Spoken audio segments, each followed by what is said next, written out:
سر mind body connection کی آپ نے بات کی، تو کیا جس طرح ہم پرائمری کرونک پروگریسو ڈیزیزز کو ایک جگہ بریکٹ کرتے ہیں، تو یہ کوئی ذہنی، جسمانی، روحانی، قلبی اس طرح بھی افیکٹ کرتی ہیں، حتیٰ کہ ریلیشن شپس کو بھی، میاں بیوی کے ریلیشن شپس کو بھی، ایون فزیکلی ذوف استادگی یا کوئی اس طرح کی چیزیں، یہ سب اس کو ایک طرح سے اپنے ایمبٹ میں ڈائبٹیز اور الکوہلزم کا کنیکٹ ہے؟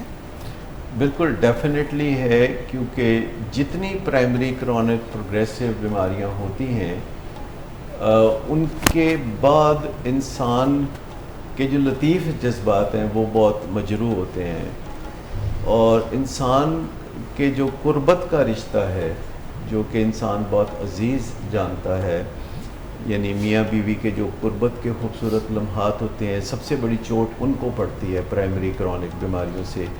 اور ڈائبٹیز اور الکوہلزم اس معاملے میں بہت بدنام ہے، اور ذوف استادگی ایک بہت بڑا مسئلہ ہوتا ہے جس سے کہ میاں بیوی کے درمیان دوریاں پیدا ہوتی ہیں، اور ریلیشن شپ پہلے ہی اگر الکوہلزم یا ڈائبٹیز کی وجہ سے خراب ہے تو اس کی بدمزگی سارے گھر میں محسوس کی جا سکتی ہے.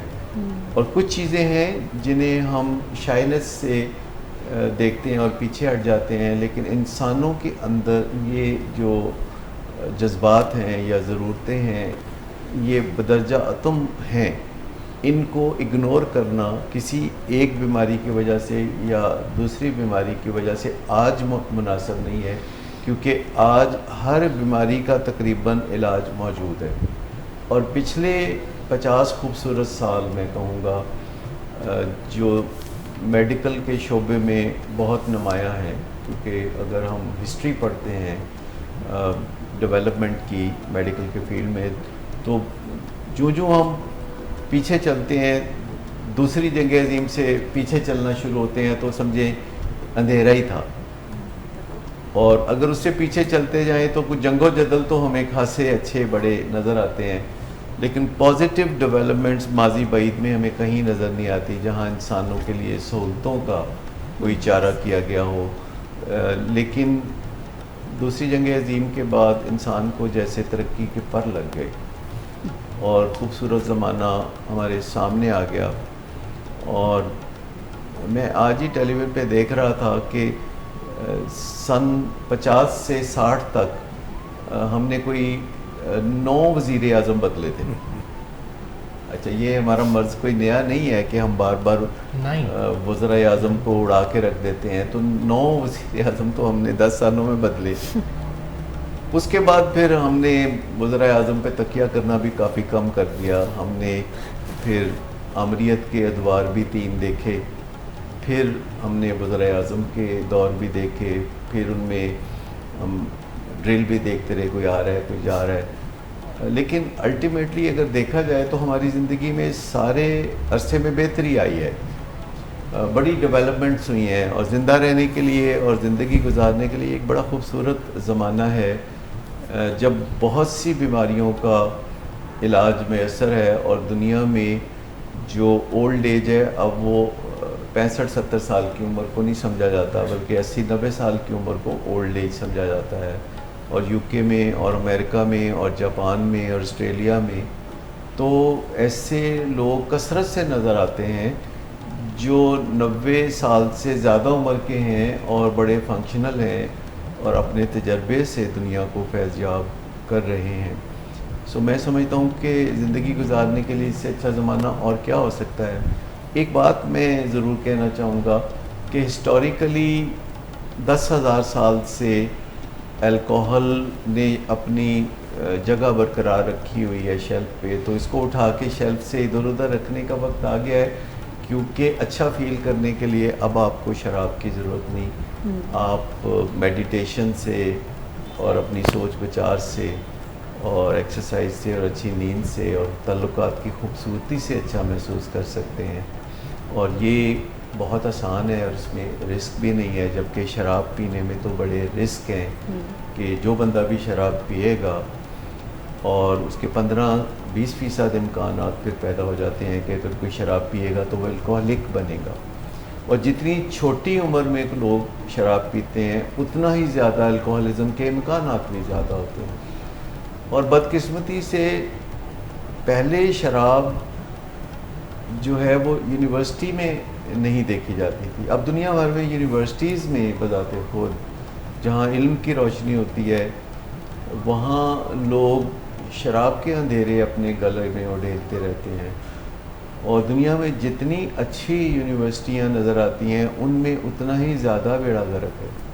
سو میں یہ چھوٹا سا پیغام ضرور دینا چاہوں گا کہ کبھی ذہنی سکون کے لیے یا ہائی فیل کرنے کے لیے نیچرل ہائی کو بھی ٹرائی کریں. کبھی میڈیٹیشن، کبھی یوگا، کبھی واک، کبھی پیار و محبت کے اظہار سے، کبھی باہمی ایک دوسرے کی مدد کر کے خوشی محسوس کرنے کی کوشش کی جائے تو شراب یا اس جیسی قباحتوں کی کبھی ضرورت ہی نہیں رہے گی. اور ہم یہ جتنا جلدی کر لیں اتنا اچھا ہے، کیونکہ جس طرح زمانے کی رفتار تیز ہو رہی ہے اسی طرح لوگوں کے ڈرگز اور الکوہل کی طرف رجوع کرنے کی بھی رفتار تیز ہو رہی ہے. اچھا، اب یہاں پھر ایک مماثلت ہے کہ جہاں ایڈکشن اور الکوہلزم اب زیادہ ہو رہی ہے وہاں ڈائبٹیز بھی زیادہ ہو رہی ہے. مجھے کل کی بات لگتی ہے جب 1980 میں کہا جاتا تھا کہ پاکستان کی آبادی کا 2% ہیں ڈائبٹک. آج پاکستان کی آبادی کا 10% ڈائبٹک ہیں.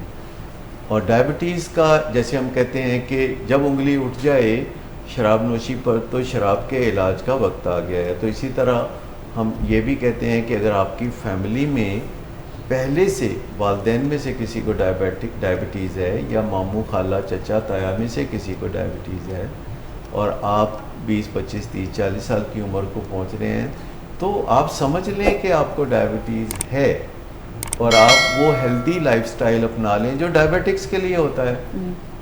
اگر تو ڈائبٹیز ہوئی تو آپ پہلے سے تیار ہیں اور بہت امکان ہے کہ آپ کو ڈائبٹیز ہو ہی نہ. آپ کی ڈائبٹیز ملتوی ہوتے ہوتے عمر کے اس حصے میں پہنچ جائے جب آپ ایسے ہی دنیا سے جا چکے ہوں. کیونکہ اگر آپ ڈائبٹیز کو 100 سال کے لیے ملتوی کر دیں اور آپ کی عمر 90 سال ہو تو پھر اس کا مطلب ہے آپ کو ڈائبٹیز نہیں ہوئی. ورنہ وراثت میں اگر ڈائبٹیز ہے تو if you leave long enough تو ڈائبٹیز تو ہوگی. اور اس کے لیے ہو سکتا ہے آپ کو 140 سال کی زندگی کی ضرورت ہو کہ آپ کو ڈائبٹیز ہو.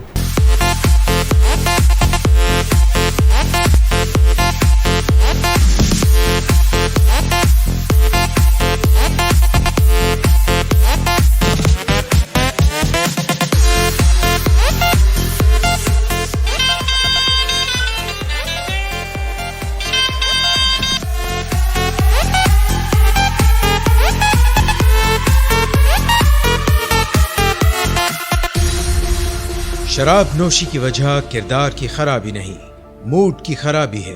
شراب نوشی کبھی بھی نشے کی بیماری میں بدل سکتی ہے. نشے کی بیماری ہر سٹیج پر قابل علاج ہے. مدد حاصل کیجیے کیونکہ وہ ایسا نہیں کرے گا. ولنگ ویز سے مدد حاصل کیجیے، کہیں سے بھی مدد حاصل کیجیے، لیکن فوری مدد حاصل کیجیے. جس معجزے کے انتظار میں آپ نے بہت دیر کر دی اب وہ دستک دے رہا ہے. مدد حاصل کیجیے، مدد حاصل کیجیے، مدد حاصل کیجیے.